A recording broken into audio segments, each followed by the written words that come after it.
Treasury ticked higher around 9 investors switched to the sidelines after your tech companies slashed their outputs and laboratories were yielding Здравейте всичките 100 абоната, вие машини такива.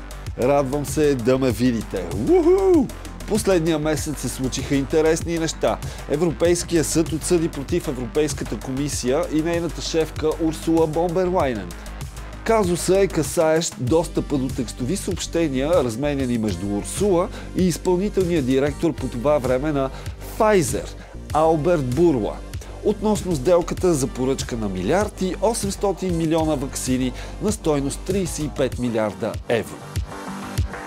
Милиард и 800 ваксини за европейци, които сме 750 милиона човека. И то от тези ваксини, които като се вакцинираш и пак боледуваш от болестта.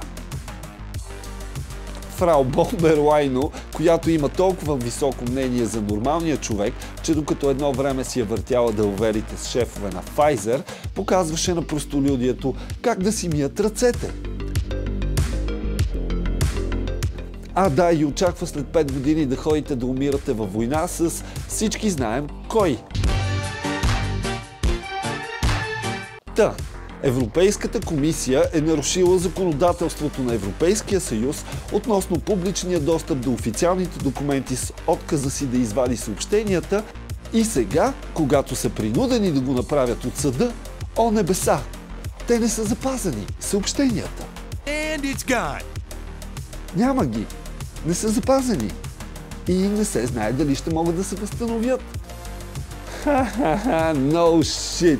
Това ми напомня за случая с НАСА и те как без да искат презаписват други неща върху оригиналните необработени ленти с телеметрични данни от кацането на Аполо 11 на Луната, изтривайки оригиналните ленти с най-важното събитие в човешката история. Какво толкова? Случва се! Айде, подминавай! Всички обичат Ал Джолани. Какво нещо е животът! В един момент си терорист с награда за главата милиони долари, в следващия си млад лидер на цяла държава. Постепенно съсипвана с годините. Дами и господа, това е Ал Джолани, роден саудитец. Каква изненада! Бивш кадър на Ал-Кайда, същата Ал-Кайда на Бин Ладен, лидер на Хаят Тахрир аш-Шам, официално призната за терористична групировка от САЩ, а вече изпълняваш ролята на президент в Сирия. И вече не е терорист. Вече е борец за свобода и прегръщаш се с демократични лидери по целия свят. И вече не се казва Ал Джолани, вече е друг човек, който се казва Ал Шара. Ако лицемерието имаше лице, сигурно щеше да изглежда така. Кое не е така? След като още в февруари Доналд Тръмп наложи санкции срещу главния обвинител на Международния наказателен съд Карим Кан, изразяващи се в замразени банкови сметки, дори ограничаване достъпа до имейла му, на човека не може да си влезе в имейла. Сега изненадващо за всички се оказа, че господин главен обвинител е и сексуален маниак и се води разследване за неправомерно сексуално поведение от негова страна на работа. Колко странно! И знаете ли защо е всичко това? Защото Карим Кан е човекът, който издава международна заповед за арест на министър-председателя на Израел Биби Нетаняху и бившия министър на отбраната Йоав Галант за военни престъпления и ограничаване на хуманитарни помощи към нуждаещите се в ивицата Газа. О, небеса! Не мога да повярвам! Клаус Шваб отстъпва своята позиция на председател на Световния икономически форум. Изглеждащият като злодей от стар Джеймс Бонд филм Клаус е обвинен и разследван за неправомерно финансово и етично поведение.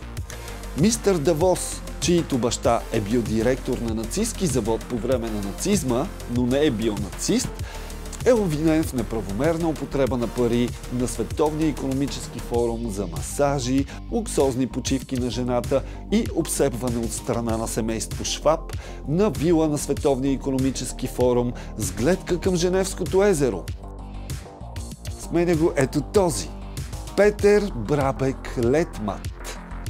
който като бивш изпълнителен директор на Нестле смята, че правото на хората за свободен достъп до питейна вода е нещо екстремно. Es geht darum, ob wir die normale Wasserversorgung der Bevölkerung privatisieren oder nicht. Und da gibt es zwei verschiedene Anschauungen. Die eine Anschauung, extrem würde ich sagen, wird von einigen von den NGOs vertreten, die darauf pochen, dass Wasser zu einem öffentlichen Recht erklärt wird. Das heißt, als Mensch sollten Sie einfach Recht haben, um Wasser zu haben. Das ist die eine Extremlösung. Ja? Und die andere, die sagt, Wasser ist ein Lebensmittel, so wie jedes andere Lebensmittel, sollte das einen Marktwert haben. Ich persönlich glaube, es ist besser, man gibt einem Lebensmittel einen Wert, sodass wir alle bewusst sind, dass das etwas kostet. Вау, какъв пичага! Това е новия шеф на шефовете, които искат до 2030 година да нямате нищо и да сте щастливи. Yeah, boy! Woo!